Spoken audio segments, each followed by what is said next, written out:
Alright, so this is the Sprinter. I searched all over the place. This is the bottom of the engine, this is the pan. All over the place on how to do the transmission service in this thing. The reason being, it's not as simple as the regulars, well, like the previous generation Sprinters. I could not find any video. Everybody just kind of removes the pan and good to go.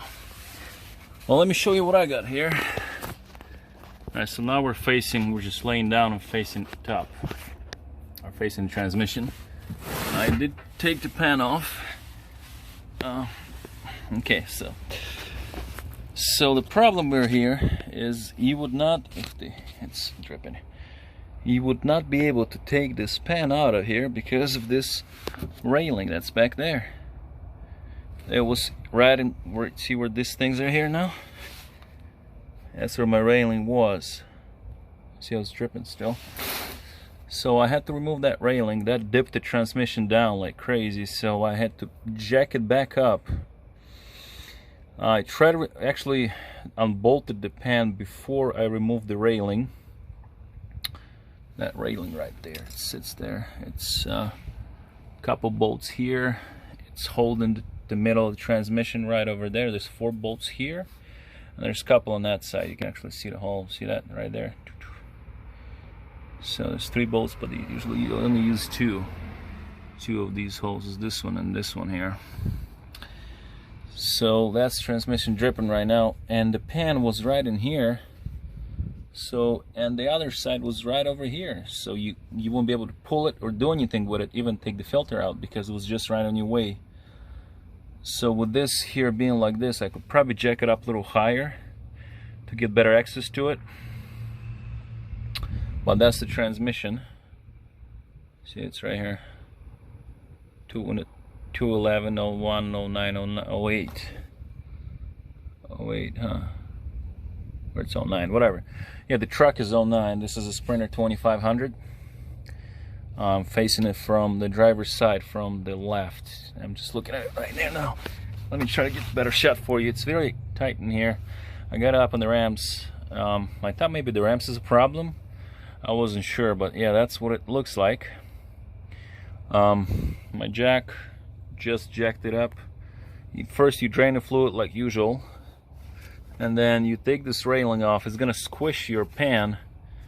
So, I mean, I thought next time maybe I'll just use a strap on a drive shaft and try to strap it somewhere to the frame, maybe to the middle. I don't know, I'll have to figure this out somewhere there. Or actually, yeah, I'll just put a jack stand on it.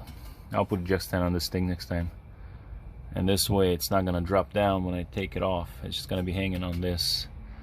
Make sure you don't bend that though, so if you can, try to get closer to the coupler on this if you jack stand this thing. But what I did is actually remove this cross member first. That was going all the way down there. Let me try to go from the back so you can see it better. Okay, so yeah, that's what it looks like. So that's the engine, the transmission. There's a drive shaft. It's just jacked up. This plate sits on this here, in the middle of this thing here. I had 1 strip bolt, so I had to drill that back there. That was a strip bolt. But yeah, that's the way that you want to do it. I don't know how everybody else does it, but that's the way I figured I could do it. So just remove this, jack it up. My jack isn't straight either, so I gotta fix that up. Yeah, anyways, so that's, jack it up right here once you remove this cross member, because you wouldn't have access to your pan. You wouldn't be able to even take the pan out because of this cross member and this. It's right in between, so you can't take it out until you take this thing off. So stay tuned, I'll get you with updates. So what happened to my Sprinter here is it was slipping gears. That's when I got originally. They said it was slipping gears. When I got this, it actually had it was just in limp mode. It didn't slip gears, I just didn't switch them at all. It was stuck in 2nd gear. I scanned it, I reset the codes at it, and it started going again, but the fluid was very dirty. And I'll show you what the filter number, the part number for this filter for this transmission. Probably the same thing, but I'll show it to you still.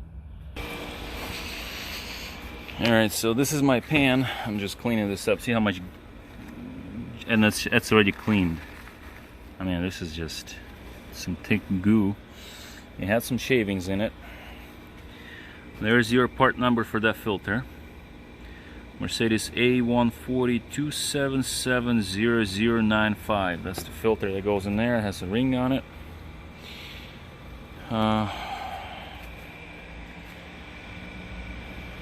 It's another number. See how rusty this thing is?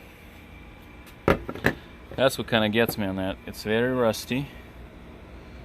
It was very dirty. I tried to wash the stuff out to see what's inside. It was very dirty, rusty. So if it's rusty, it had water in it. The transmission was leaking. This thing had some, you can see some silicone where the bolt, well, see on some spots they kind of like kept it with the silicone. Kept this little gasket on with the silicone. I don't know why would you do that, but that's what they did. That's the pan, all scratched up, and it was hard to get it out, so I actually scratched it up on this side, but it's good inside. I have to clean it up. The magnet is obviously very dirty, so that's bad. Very dirty. So yeah, that's some shavings. And I actually had some metal shavings in it too.